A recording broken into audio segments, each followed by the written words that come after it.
यदि जहाँ अपमार्ग मिल जाए, छत्तीसगढ़ के आदिवासी क्षेत्रों में मैंने देखा है कि वहाँ पर हमारे परिचित कुछ लोगों में भी एक श्रद्धेय स्वामी जी महाराज हैं जो गंगोत्री में रहते हैं।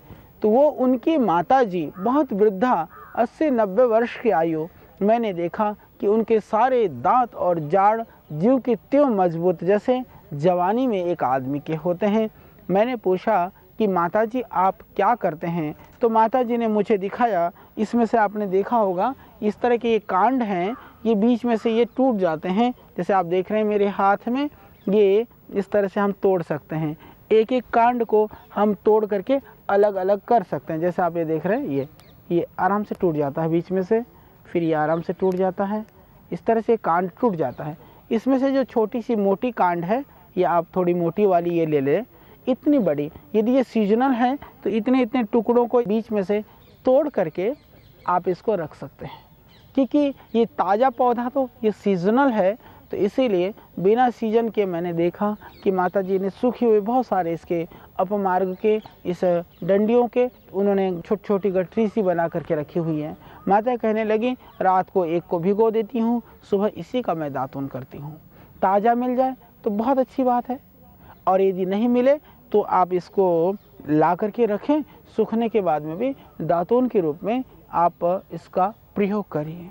वास्तव में ये मुख रोगों के लिए और आपके मसूड़ों के लिए और दांतों के लिए एक अमृत है और एक अनुभूत प्रयोग है। मैंने हजारों उन आदिवासी भाई बहनों को, ग्रामीण क्षेत्र के लोगों को देखा है, और इसमें भी यदि भयानक पायरिया की शिकायत है, मुख में या दांत में जाड़ में दर्द है, तो इसकी जड़ हालांकि जैसे कि मैंने कहा आपको सीजन में ये पौधा मिल पाएगा। तो इस पौधे के जड़ को आप ले करके फिर आप इसकी जड़ में से, जैसे इसके ऊपर तक आप ले सकते हैं, इसको आप तोड़ करके इस जड़ से फिर आप दातुन करें। तो ये दांतों के लिए, दंत रोगों के लिए एक अनुभूत और एक वर्षों से हमारे आदिवासी क्षेत्रों में, हमारे ग्रामीण क्षेत्रों में, हमारे भाइयों में और यहाँ तक कि वैष्णव संप्रदाय में भी इसको बहुत पवित्र माना जाता है। जड़ी बूटियों के संदर्भ में आज हम आपके लिए एक और औषधीय गुणों से भरपूर, जो हमारे देश में प्रायः सर्वत्र जो पौधा मिलता है, परंतु जिसका वर्णन आयुर्वेद में आदिकाल से ही मिलता है, हमारे वेदों में, हमारे शास्त्रों में और पुराण ग्रंथों में जिसका बहुत वर्णन है, जिन औषधियों का कायाकल्प के लिए वर्णन है, जो औषधियाँ शरीर को निरोग करने के लिए या असाध्य रोगों के लिए जिनका वर्णन है, उसमें से इस पौधे का भी वर्णन है, जो आप मेरे सामने और मेरे हाथ में और चारों तरफ आप जो देख रहे हैं, यह वह पौधा है। इसको हम बोलते हैं अपामार्ग, इसको चिरचिटा भी बोलते हैं, एकायरेंथस एस्फरा यह इसका बॉटनिकल नाम है। इसको संस्कृत में दूरग्राह कहते हैं, दूरग्राही भी, दुग्रीहा भी कहते हैं इसको। ये औषधि शरीर के बहुत सारे रोगों को दूर करने में सक्षम है। साथ ही ये कुछ चमत्कारिक गुणों से भी इसकी जो आयुर्वेद के जानकार लोग हैं बहुत प्रशंसा करते हैं। बहुत सारे ऐसे इसके चमत्कारिक गुण हैं जिस गुण के संदर्भ में हमारे आयुर्वेद आचार्यों ने, जड़ी बूटियों के जानकार लोगों ने बहुत सारे काम भी किया है। तो ये पौधा इसमें आप देख रहे हैं, ये थोड़ा हरा वाला पौधा है। इसमें एक और पौधा होता है जिसकी डंडी थोड़ी सी लाल होती है।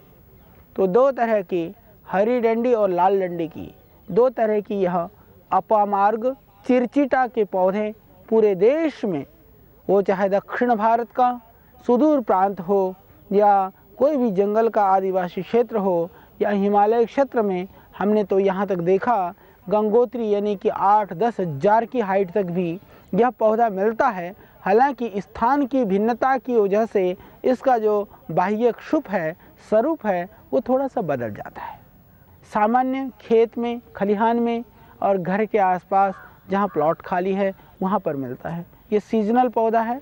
वर्षा ऋतु में लगभग यह पैदा होने लगता है और वर्षा ऋतु के बाद में अक्टूबर माह तक लगभग यह इस तरह से पौधे के रूप में, बीज के रूप में यह उपलब्ध होता है। उसके बाद में फिर ये पौधा सूख जाता है। तो आइए हम कुछ इस पौधों के जो विशिष्ट गुण हैं उन गुणों की चर्चा करते हैं। शुरू करते हैं। इसका मुख्य जो गुण है वह है दंत रोगों के लिए।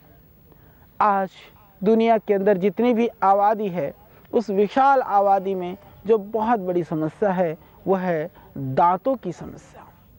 हालांकि आदमी जब तक बिल्कुल दर्द ना हो जाए, जाड़ बिल्कुल खोखले ना हो जाए, जब तक सहन हो रहा है वो चिकित्सक के पास जाने से कतराता है। वह ठीक नहीं है, परंतु सबसे अच्छा तो ये रहेगा हम यदि जड़ी बूटियों का प्रयोग करके यदि दंत रोगों से बच सकें तो इससे और अच्छी और सुंदर क्या बात हो सकती है। दांत की किसी भी तरह की परेशानी हो, चाहे वो आपके मसूड़े फूले हुए हों, चाहे वो आपके दांतों में कैविटी बन गई हो, खालीपन हो, या किसी भी तरह का मुख का इन्फेक्शन हो, यह अपमार्ग आपके लिए अमृत है, रामबाण है। ताज़ा मिल जाए तो बहुत अच्छी बात है, और यदि नहीं मिले तो आप इसको रात को एक को भिगो दें, सुबह इसी का दातुन करें। बहुत ही लाभकारी है, गुणकारी है।